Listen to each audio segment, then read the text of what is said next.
ದೇಶದಿಂದ ಕಾರವಾರ ಬಂದರಿಗೆ ಬಿಟುಮೀನ್ ಹೊತ್ತು ಹಡಗು ಆಗಮನ.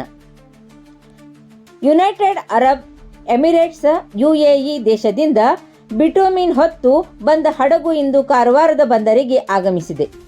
ಚೆಂಗ್ ಎಕ್ಸ್ ಎಂಬ ಹೆಸರಿನ ಈ ಹಡಗು ಸುಮಾರು 5,500 ಟನ್ ಸಾಮರ್ಥ್ಯ ಹೊಂದಿದ್ದು, ಇದರಲ್ಲಿ ಸುಮಾರು 3,100 ಟನ್ ಬಿಟುಮೀನ್ ಅನ್ನು ಕಾರವಾರಕ್ಕೆ ತಂದಿದೆ.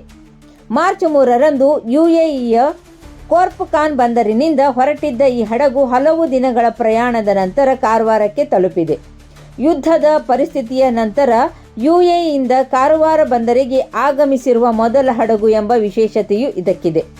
ಇದಕ್ಕೂ ಮುನ್ನ ಹರ್ಮೋಜ್ ಜಲಸಂಧಿ ಮೂಲಕ ಹಡಗುಗಳ ಸಂಚಾರಕ್ಕೆ ಇರಾನ್ನಿಂದ ನಿರ್ಬಂಧ ಇರುವ ಹಿನ್ನೆಲೆಯಲ್ಲಿ ಸಾಗಾಟದಲ್ಲಿ ಅಡಚಣೆಗಳು ಉಂಟಾಗಿದ್ದವು. ಆದರೂ ಎಲ್ಲ ಸವಾಲುಗಳನ್ನು ಎದುರಿಸಿ ಈ ಹಡಗು ಸುರಕ್ಷಿತವಾಗಿ ಕಾರವಾರ ಬಂದರಿಗೆ ಆಗಮಿಸಿದೆ. ಬಂದರಿಗೆ ಬಂದಿರುವ ಹಡಗು ಇಂದು ಸಂಜೆ ಮತ್ತೆ ವಾಪಸ್ ಪ್ರಯಾಣ ಬೆಳೆಸಲಿದ್ದು, ಆದರೆ ಕಾರವಾರದಿಂದ ಹಡಗು ಯಾವ ದೇಶ ಅಥವಾ ಬಂದರಿಗೆ ತೆರಳಲಿದೆ ಎಂಬ ಮಾಹಿತಿ ಇನ್ನೂ ಲಭ್ಯವಾಗಿಲ್ಲ ಎಂದು ಶಿಪ್ ಉದ್ಯೋಗಿಯೊಬ್ಬರು ತಿಳಿಸಿದ್ದಾರೆ.